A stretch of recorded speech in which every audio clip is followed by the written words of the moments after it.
Welcome. Today in front of me Motorola Edge 30, and I'll show you how to enable or disable Google Fit on this device. So in my case, when I'm swiping my finger to the right side, the Google Fit is activated.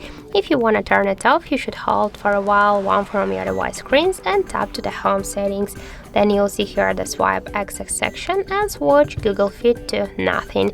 After that, just go back to the home screen, and now we can see that the Google Discover is turned off.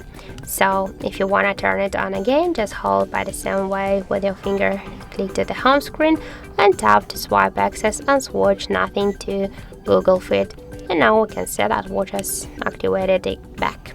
So that's it. Thank you for watching, and if you find this video helpful, don't forget to leave a like, comment and to subscribe our channel.